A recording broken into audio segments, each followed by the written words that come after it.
ಹೃದಯಾನ ಮಾಡಿಕೊಟ್ಟ ದೇವ ಎರಡು ಭಾಗವ ಸಮಪಾಲು ಮಾಡಿ ಹಂಚಿಬಿಟ್ಟ ಒಂದೇ ಪ್ರೇಮವ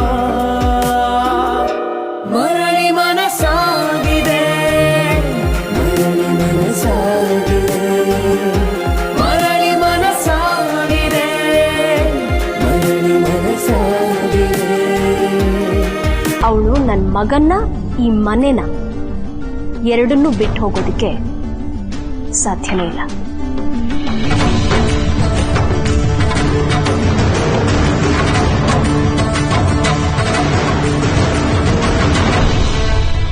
ಇಲ್ಲ, ಹಾಗಾಗ್ಬಾರ್ದು. ನನಗೆ ನಾನು ಚೆನ್ನಾಗಿ ಓದಿ ಹೆಸರು ಮಾಡಬೇಕು ಅಂತ ಗುರಿ ಇತ್ತು. ನಮ್ಮ ಅಪ್ಪಯ್ಯನ ಕನ್ಸು ಕೂಡ ಅದೇ ಆಗಿತ್ತು. ಅದಕ್ಕೆ ದಾರಿ ಆಗುತ್ತೆ ಅನ್ನೋ ಒಂದೇ ಒಂದು ಕಾರಣಕ್ಕೆ ನನ್ನ ಮನೆಗೆ ಹೋಗಿ ಸೇರ್ಕೊಂಡೆ ಅಷ್ಟೇ ಹೊರತು ವಿಕ್ರಾಂತ್ ಸರ್ ಮೇಲೂ ಪ್ರೀತಿಯಿಂದ ಅಲ್ಲ. ಜೊತೆಲಿ ಇರ್ತಾ ಇರ್ತಾ ನೋಡ್ತಾ ನೋಡ್ತಾ ಅರ್ಥ ಮಾಡ್ಕೋತಾ ಪ್ರೀತಿ ಬೆಳೀತಾ ಇದೆ.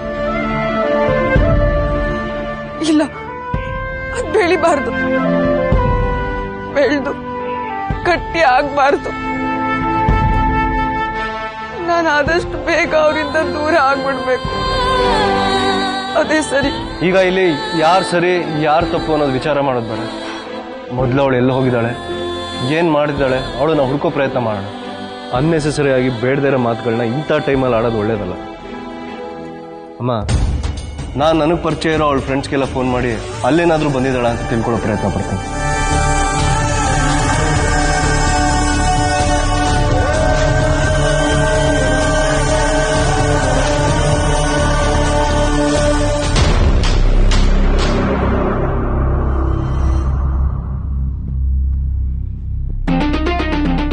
ಹೇಳ್ದೆ ಕೇಳ್ದೆ ಆ ಮನೆಯಿಂದ ಆಚೆ ಬರೋಕೆ ನಾನು ಯಾವ ತಪ್ಪು ಮಾಡಿಲ್ಲ. ಹಾಗಂತ ಹೆದರ್ಕೊಂಡು ಬರೋಕೆ ನಾನು ಹೇಳಿನೂ ಅಲ್ಲ. ಹೇಳ್ ಬರೋದಕ್ಕೆ ಸಾಧ್ಯನೇ ಇಲ್ಲ. ಏನಾದ್ರೂ ಒಂದು ದೊಡ್ಡ ತಪ್ಪಾಗ್ಬೇಕು. ಆ ತಪ್ಪಿಗೆ ಮನೆಯವರೆಲ್ಲ ನನ್ನ ಮೇಲೆ ಕೂಗಾಡ್ಬೇಕು, ಸಿಟ್ಟು ಮಾಡ್ಕೋಬೇಕು, ದುಡುಕ್ಬೇಕು. ಕೊನೆಗೆ ಅವ್ರಾಗವ್ರಿ ನನ್ನ ಮನೆಯಿಂದ ಆಚೆ ಹೋಗು ಅಂತ ಹೇಳ್ಬೇಕು. ಆಗ ನಾನು ಆಚೆ ಬರೋವಾಗ್ಲೂ ನನಗೂ ಒಂದು ಘನತೆ ಇರಬೇಕು. ಇದು ನಾನು ಮಾಡಬೇಕು ಅಂತ ಅನ್ಕೊಂಡಿರೋದು.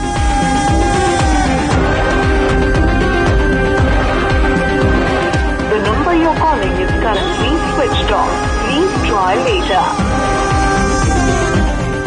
Switch off.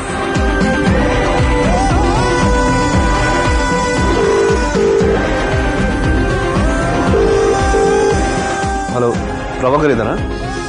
ಭಗವಂತ, ನೀನ್ ಸರಿ ಅಂದ್ರು ಸರಿ, ತಪ್ಪಂದ್ರು ಸರಿ, ಇದೇ ನನ್ನ ನಿರ್ಧಾರ. ನಾನು ಮನೆ ಬಿಟ್ಟು ಬರ್ಬೇಕು, ಜಗಳ ಆಡ್ಕೊಂಡು ಬರ್ಬೇಕು. ಇದು ನನ್ನ ಮನಸ್ಸಿಗೆ ಇಷ್ಟ ಇಲ್ಲ, ತುಂಬಾನೇ ಕಷ್ಟ.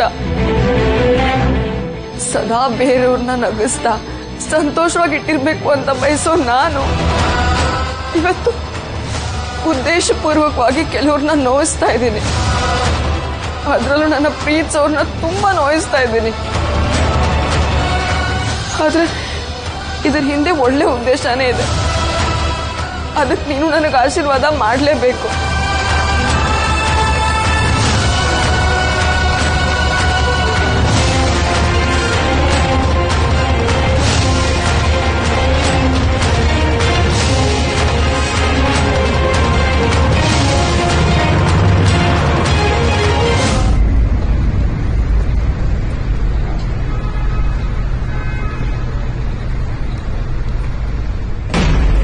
ವಿಕ್ಕಿ, ಹೊರಗೆ ಹೊರಟಿದ್ಯಾ? ಸ್ಪಂದನನ್ ಬಗ್ಗೆ ಏನಾದ್ರೂ ಗೊತ್ತಾಯ್ತಾ? ಯಾಕೋ ಏನು ಮಾತಾಡ್ತಾ ಇಲ್ಲ? ಅಲ್ಲ, ಕೆಟ್ಟ ಸುದ್ದಿ ಏನಾದ್ರೂ ಬಂತ? ಅಂಥದ್ದೇನಿಲ್ಲಮ್ಮ, ಹೆದರ್ಕೋಬೇಡ. ಅದು ಅವಳ ಮೊಬೈಲ್ ಸ್ವಿಚ್ ಆಫ್ ಬರ್ತಿದೆ ಅಷ್ಟೇ. ಆದರೆ ಸ್ಪಂದನ ಎಲ್ಲಿ ಹೋಗಿದ್ದಾಳೆ, ಯಾಕೆ ಹೀಗೆ ಮಾಡಿದ್ಲು ಅಂತ ನನಗೂ ಅರ್ಥ ಆಗ್ತಿಲ್ಲ. ದೇವ್ರೆ, ನೀನೇ ಹೀಗೆ ಹೇಳ್ಬಿಟ್ರೆ ಇನ್ನು ನಮ್ಮಂಥವ್ರು ಏನು ಮಾಡಬೇಕು? ಗಾಬರಿ ಆಗ್ಬೇಡ. ನಾನು ಆಫೀಸ್ಗೆ ಹೋಗಿ ಅದೇನು ಪ್ರಯತ್ನ ಮಾಡ್ಬೋದು ಅಂತ ಯೋಚನೆ ಮಾಡ್ತೀನಿ. ಹಾ, ಹೋಗಪ್ಪ, ಒಳ್ಳೇದೆ. ನಾವು ಆ ಕಾಡ್ಕೋಳಿನ ಎಷ್ಟೇ ದ್ವೇಷಿಸಬಹುದು, ಎಷ್ಟೇ ಬೈಬಹುದು, ಆದರೆ ಅವಳು ಹಾಳಾಗಿ ಹೋಗ್ಲಿ ಅಂತ ಬಯಸೋಷ್ಟು ಕೆಟ್ಟವರಲ್ಲಪ್ಪ. ನಮ್ದು ನಾಯಕರ ವಂಶ. ವಿಕ್ರಾಂತ್, ಅವಳನ್ನ ನೋಡ್ಕೋತೀನಿ ಅಂತ ನೀನ್ ಮಾತು ಕೊಟ್ಟಿದೀಯ ಅಂದಮೇಲೆ ಅದು ಇಡೀ ನಮ್ಮ ಮನೆತನ ಕೊಟ್ಟ ಮಾತು ಹಾಗೆ. ಅವಳಿಗೊಂದು ನೆಲೆ ತೋರಿಸ್ಬೇಕಾಗಿರೋದು ನಿನ್ನ ಜವಾಬ್ದಾರಿ ಅಷ್ಟೇ ಅಲ್ಲ, ನಮ್ಮ ಜವಾಬ್ದಾರಿ ಕೂಡ. ಅವಳಿಗೆ ಇಲ್ಲಿರೋಕೆ ಇಷ್ಟ ಇಲ್ಲ ಅಂದಮೇಲೆ ಎಲ್ಲಿರೋಕೆ ಇಷ್ಟಪಡ್ತಾಳೋ ಅಲ್ಲೇ ಇರಲಿ, ಅದಕ್ಕೊಂದು ವ್ಯವಸ್ಥೆ ಮಾಡಿಬಿಡು ಅಷ್ಟೇ. ದೊಡ್ಡಮ್ಮ, ಅಷ್ಟೊಂದು ದೂರ ಯೋಚನೆ ಮಾಡಬೇಡಿ, ಅಂಥದ್ದೇನೂ ಆಗಿಲ್ಲ. ಸ್ಪಂದನ ಹಠಮಾರಿ ಅಷ್ಟೇ, ಆದರೆ ಕೆಟ್ಟವಳಲ್ಲ, ಆ ನಂಬಿಕೆ ನನಗಿದೆ. ನನಗೇನೋ ಅವಳು ಏನೋ ಒಂದು ಒಳ್ಳೆ ಉದ್ದೇಶಕ್ಕೆ ಈ ರೀತಿ ಮಾಡಿದಾಳೆ ಅಂತ ಅನಿಸ್ತಾ ಇದೆ. ಏನ್ ಬೇಕಿ ಹೀಗ್ ಮಾತಾಡ್ತಿದ್ಯಾ? ಇಷ್ಟು ದಿನ ಪ್ರತಿಯೊಂದು ವಿಷಯದಲ್ಲೂ ನೀನ್ ಸ್ಪಂದನನ ವಹಿಸ್ಕೊಂಡು ಮಾತಾಡ್ತಿದ್ದೆ. ಸರಿ, ಅದಲ್ಲೇನೂ ತಪ್ಪಿಲ್ಲ ಅಂತ ಅನ್ಕೊಳ್ಳೋಣ. ಆದ್ರೆ ಈಗ ಇವತ್ತು ಅವಳನ್ನ ವಹಿಸ್ಕೊಂಡು ಮಾತಾಡ್ತಿದ್ಯಲ್ಲ, ಇದು ತುಂಬಾ ತಪ್ಪು ವಿಕಿ. ವೈಷ್ಣವಿ, ದಯವಿಟ್ಟು ನನ್ನ ಮಾತಲ್ಲಿ ತಪ್ಪು ಹುಡುಕ್ಬೇಡ. ನಾನು ಸರಿಯಾಗಿ ಹೇಳ್ತಾ ಇದ್ದೀನಿ. ಸ್ಪಂದನ ಮನಸ್ಸು ನನಗೆ ತುಂಬಾ ಚೆನ್ನಾಗಿ ಗೊತ್ತಿರೋದ್ರಿಂದ ಹೇಳ್ತಾ ಇದ್ದೀನಿ. ಅವಳು ದುಡುಕಿ ತಪ್ಪು ಮಾಡಿದ್ರು ಅವಳ ಉದ್ದೇಶ ಕೆಡ್ದಾಗಿರಲ್ಲ, ಆ ನಂಬಿಕೆ ನನಗಿದೆ. ಆದರೆ ಅವಳು ಈ ರೀತಿ ಮಾಡೋದಕ್ಕೆ ಏನಾದರೂ ಒಂದು ಬಲವಾದ ಕಾರಣ ಇದ್ದೇ ಇರುತ್ತೆ. ಸರಿಯಾಗಿ ಹೇಳಿದೆ ಮಗನೆ. ಸ್ಪಂದನನ್ನ ನೀನು ಎಷ್ಟು ಚೆನ್ನಾಗಿ ಅರ್ಥ ಮಾಡ್ಕೊಂಡಿದ್ಯಾ ಅನ್ನೋದು ಇದರಲ್ಲೇ ಎಲ್ರಿಗೂ ಗೊತ್ತಾಗತ್ತೆ. ಇಲ್ಲಿ ಸ್ಪಂದನ ಬನ್ನಿ, ಸಮಾಧಾನವಾಗಿ ಅವಳನ್ನ ಕೂರಿಸ್ಕೊಂಡು ಯಾಕೆ ಏನು ಅಂತ ಮಾತಾಡ್ಸೋಣ. ಆಗ ಅವಳು ಎಂಥವಳು ಅಂತ ಎಲ್ರಿಗೂ ಅರ್ಥ ಆಗತ್ತೆ. ಹೋಗು, ನೀ ಹೋಗೋಳನ್ನ ಕರ್ಕೊಂಡ್ ಬಾ. ಇವಳು ಇಲ್ಲೇ ಪಕ್ಕದಲ್ಲಿ ನಾನು ಬಸ್ ಸ್ಟ್ಯಾಂಡ್ ಅಲ್ಲಿ ಕೂತಿದ್ದೀನಿ, ನನ್ನ ಬಂದು ಕರ್ಕೊಂಡು ಹೋಗಿ ಅಂತ ಫೋನ್ ಮಾಡಿರ್ತಾಳೆ. ಇವಳು ಸ್ಲೋ ಮೋಷನ್ ಅಲ್ಲಿ ಅಲ್ಲಿಗೆ ಹೋಗಿ ಅವಳು ಕರ್ಕೊಂಡು ಇಲ್ಲಿ ಬಂದ್ಬಿಡ್ತಾಳೆ. ಏನ್ ಬುದ್ಧಿ ಇಲ್ಲದೆ ಮಾತಾಡ್ತೀಯ ನೀನಂತೂ. ವಿಕ್ರಾಂತ್, ನೀ ಹೋಗಪ್ಪ, ತುಂಬಾ ಹೊತ್ತಾಯ್ತು. ಇನ್ನು ತಡ ಮಾಡೋದು ಬೇಡ. ಆಫಿಷಿಯಲ್ ಆಗಿ ಅವಳನ್ನ ಹುಡುಕೋ ವ್ಯವಸ್ಥೆ ಮಾಡು. ಹೋಗ್ಬ, ಒಳ್ಳೇದಾಗಿ. ಬರ್ತೀನಿ.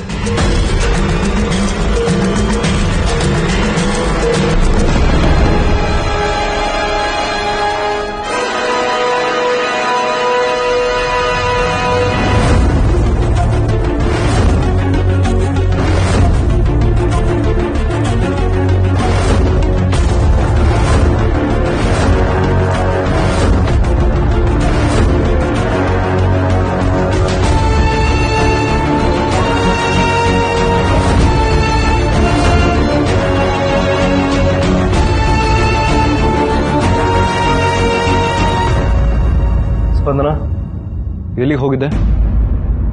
ನಾವೆಲ್ಲ ಮನೇಲಿ ಎಷ್ಟು ಗಾಬರಿ ಆಗಿದ್ವಿ ಗೊತ್ತಾ?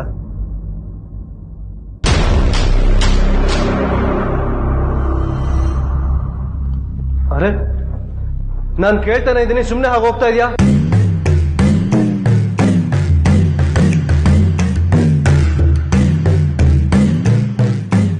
ಸ್ಪಂದನ, ಇಷ್ಟೊತ್ತು ಎಲ್ಲಿ ಹೋಗಿದ್ಯಮ್ಮ?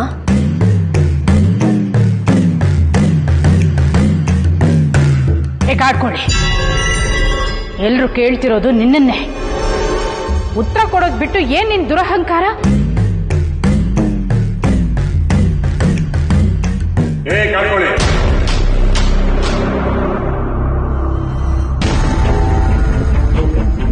ಮನೆಯಲ್ಲಿರೋ ಎಲ್ಲರೂ ನಿನ್ನ ಹತ್ರನೇ ಮಾತಾಡ್ತಾ ಇರೋದು.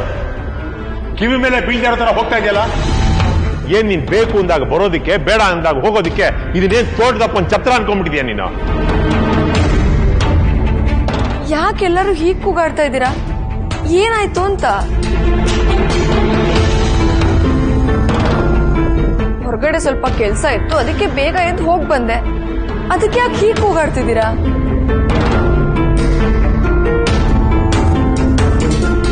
ನೋಡು ವಿಕ್ರಾಂತ್, ನೋಡು, ಹೇಗ್ ಮಾತಾಡ್ತಿದ್ದಾಳೆ ಅಂತ.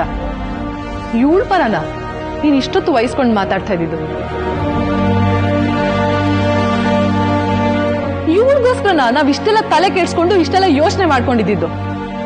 ವೈಶು ಅಕ್ಕ, ತಾ ಪಂಪ್ ಹೊಡಿಯೋ ಕೆಲಸ ಏನ್ ಮಾಡೋದ್ ಬೇಕಾಗಿಲ್ಲ. ಇಲ್ಲ ಅಂತ ಅಪರಾಧ ಏನೂ ಆಗಿಲ್ಲ. ಮುಚ್ಚು ಬಾಯ್.